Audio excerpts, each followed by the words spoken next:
Especially hotel industry ಯಾವಾಗಲೂ ಇವತ್ತು ಮಾತಾಡೋಕೆ ಚೆನ್ನಾಗಿರುತ್ತೆ. ಏನು ಸರ್ 33 ಅಥವಾ 31 chain of restaurant with almost 200 crores turn over ಅಂತೆಲ್ಲ ಕೇಳೋಕ್ಕೆ ನಿಮ್ಮ ಇನಿಷಿಯಲ್ ಡೇಸ್ನ ಸ್ಟ್ರಗಲ್ಸ್ ಆ್ಯಂಡ್ ಇನ್ಸೆಕ್ಯೂರಿಟೀಸ್ ನಿಮ್ಗೆ ಏನು ಹೇಳ್ಕೊಡ್ತು ಸರ್?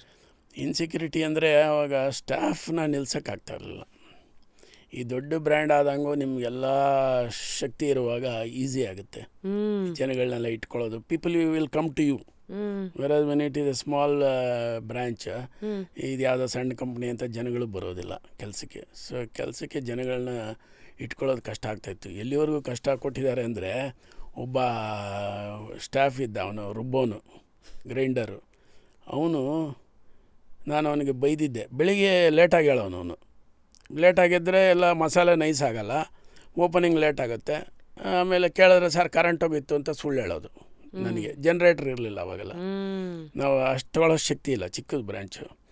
ಸರಿ, ನಾನೇನು ಮಾಡಿದೆ, ಇವನು ನಿಜ ಹೇಳ್ತಾ ಇದ್ದಾನ ಇಲ್ವಾ ಅಂತ ಹೇಳೋದಕ್ಕೆ ಬೆಳಗ್ಗೆ 3:30ಗೆ ಚಳಿನಲ್ಲಿ ಎದ್ದು ಬಂದು ಅಲ್ಲಿ ಹೊರಗಡೆ ರೋಲಿಂಗ್ ಸೀಟಿಂದ ಹೊರಗಡೆ ನಿಂತ್ಕೊಂಡು ಕೇಳ್ತಾ ಇದ್ದಾರೆ. ಅವನು ಗ್ರೈಂಡರ್ ಆನ್ ಆಗಿದ್ದ ಸೌಂಡ್ ಬರುತ್ತಲ್ಲ, ಇವನು ಎದ್ದಿದ್ದಾನೆ ಇಲ್ವಾ ನೋಡೋಕ್ಕೆ. ಅವ್ನು ಎದ್ದಿಲ್ಲ ಅಂದರೆ ಆಮೇಲೆ ಎದ್ಬಿಟ್ಟು ನೋಡಿ ನೀನು ಸುಳ್ಳು ಹೇಳ್ತಾ ಇದ್ದೆ ಅಂತ I wanted to catch him physically.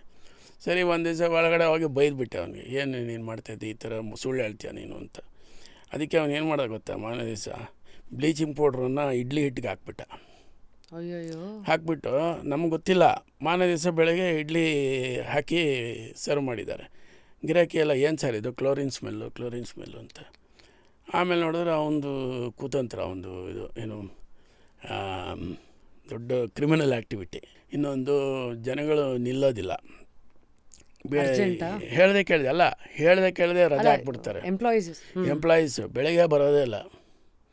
ನೀವು ಎಲ್ಲ ಭಾನುವಾರ ಎಲ್ಲ ರಶ್ ಇರುತ್ತೆ, ನೀವು ಬೆಳಗ್ಗೆ ಬರಬೇಕು ಅಂತಂದರೆ ಅವತ್ತು ಅವನು ಬರೋದೇ ಇಲ್ಲ. ಸೊ ಈ ಥರದ್ದು ತುಂಬ ಸಡನ್ನಾಗಿ ಜನ ತರೋದು ಕಷ್ಟ ಆ ಟೈಮಲ್ಲೆಲ್ಲ. ಜನ ಎಲ್ಲ ಸಿಕ್ಕಲ್ಲ ಇದೆಲ್ಲ ಮಾಡೋದು. ದೇರ್ ಇಸ್ ಒನ್ ಕ್ವೆಶ್ಚನ್ ಎಲ್ಲ ಹೆಣ್ಮಕ್ಳಿಗೆ, ಆ ಹೋಟೆಲ್ ವಡೆ ಇರತ್ತಲ್ಲ ಅಷ್ಟೊಂದು ಕ್ರಿಸ್ಪಿ ಇರತ್ತಲ್ಲ, what is the secret ingredient ಅಂತ? ಸೀಕ್ರೆಟ್ ಏನಿಲ್ಲ, ಅದು ರುಬ್ಬೋದ್ರಲ್ಲಿದೆ. ಕೆಲವ್ರು ಏನು ಮಾಡ್ತಾರೆ, ಅರ್ಜೆಂಟಿಗೆ ಸುಮ್ಮನೆ ರುಬ್ಬೋ ಮಿಷಿನ್ಗೆ ಬೇಳೆ ನೆನೆಸಿದ ಬೇಳೆನ ಹಾಕ್ಬಿಡೋದು. ಆ ಕಡೆ ಗಮನನೇ ಕೊಡೋಲ್ಲ. ಅದೇನಾಗುತ್ತೆ, ಹಿಂಗೆ ತಿರುಗ್ತಾ ಇರುತ್ತಲ್ಲ, ಅದು ಸೆಂಟ್ರ್ನಲ್ಲಿ ಇದಿರುತ್ತೆ ನೋಡಿ ಮಗು, ಅಲ್ಲಿಗೆ ಹೋಗಿ ಅದು ಗ್ರೈಂಡ್ ಆಗಬೇಕು ಪ್ರಾಪರ್ಲಿ. ಇವರೇನು ಮಾಡ್ತಾರೆ, ಬಿಟ್ಟೇ ಬಿಡ್ತಾರೆ. ಅದು ಅಲ್ಲೇ ತಿರುಗ್ತಾ ಇರುತ್ತೆ. ಕೆಲವು ಬೇಳೆಗಳು ಹಂಗಂಗೆ ಇಡೀ ಇರುತ್ತೆ, ಇನ್ನು ಕೆಲವು ಮಾತ್ರ ನೈಸ್ ಆಗುತ್ತೆ. ನೈಸ್ ಆಗಿದ್ದು ಡಬಲ್ ನೈಸ್ ಆಗುತ್ತೆ. ಈ ಕಡೆ ಇದಾಗಿದ್ದಾಗಲ್ಲ, ಮಧ್ಯೆ ಅದು ಕೈ ಕೊಟ್ಟು ಕರೆಕ್ಟಾಗಿ ರುಬ್ಬೇಕು. ಇವರೇನು ಮಾಡ್ತಾರೆ, ಅವನು ಕಾಯಿ ಬೇರೆ ತುರಿಬೇಕು ಚಟ್ನಿಗೆ, ಇದಕ್ಕೆ ಕಾಯಿ ತುರಿಯೋ ಮಿಷಿನ್ ಹತ್ರ ಕುತ್ಕೊಂಡ್ಬಿಟ್ಟಿರ್ತಾನೆ. ಆ ಕಡೆಗೆ ಅವ್ನು ಗಮನ ಹರಿಸಲ್ಲ. ಆ್ಯಕ್ಚುಲಾಗಿ ಎದ್ದು ಹೋಗಿ ಒಂದು ಸಲ ಮಧ್ಯ ಕೈ ಕೊಟ್ಟು ಬಂದರೆ ಆಗುತ್ತೆ. ನೀರು ಕೊಡಬೇಕು, ಅದಕ್ಕೆಲ್ಲ ಕರೆಕ್ಟಾಗಿ ಸಿಸ್ಟಮ್ಯಾಟಿಕ್ಕಾಗಿ ಇರುತ್ತೆ. ಅದನ್ನು ಮಾಡಲ್ಲ. ಹಾಗಾಗಿ ಅದು ವಡೆ ಎಲ್ಲ ಗಟ್ಟಿ ಬರುತ್ತೆ, ಇಲ್ಲ ನಾರು ಬರುತ್ತೆ, ಈ ಥರ ಇರುತ್ತೆ. ಅದನ್ನು ಕರೆಕ್ಟಾಗಿ ರುಬ್ಬಿದ್ರೆ ಆ್ಯಸ್ ಪರ್ ಡೈರೆಕ್ಷನ್ ನಮ್ದು ಏನಿರುತ್ತೆ ಆ ಥರ ಫ್ಲಫಿಯಾಗಿ ಬರುತ್ತೆ. ಆಮೇಲೆ temperature also plays an important role. ಆಮೇಲೆ oil, temperature of the oil and oil also plays an important role. ಅಂದರೆ ಈಗ ಸಪೋಸ್ ಹಿಂಗೆ ರೀಯೂಸ್ಡ್ ಆಯಿಲ್ ಯೂಸ್ ಮಾಡಿದ್ರೆ ಅಷ್ಟೊಂದು ಚೆನ್ನಾಗಿ ಬರೋಲ್ಲ. ಫ್ರೆಶ್ ಆಯಿಲ್ ಹಾಕಬೇಕು, ಆವಾಗ ಅದು ಚೆನ್ನಾಗಿ ಬರುತ್ತೆ. ಎರಡನೇದು ಆಯಿಲ್ ಟೆಂಪ್ರೇಚರು ತುಂಬ ಕಾವು ಜಾಸ್ತಿ ಇಟ್ಕೊಂಡ್ಬಿಟ್ರೆ ಅದೇನಾಗುತ್ತೆ, ಫಸ್ಟ್ ಹಾಕಿದ ತಕ್ಷಣ ಮೇಲ್ಗಡೆ ಕಪ್ಪ ಕಾಣುತ್ತೆ, ಒಳಗಡೆ ಬೆಂದಿರಲ್ಲ. ಸೊ ಅದಕ್ಕೆ 2 ಸಲ ಬೇಕ್ ಮಾಡಬೇಕು. ಒಂದು ಸಲ ಹಾಕಿ ಅದು ಬಿಳಿ ಥರ ಮಾಡಿಬಿಟ್ಟು ಎತ್ತಿಟ್ಬಿಡ್ಬೇಕು.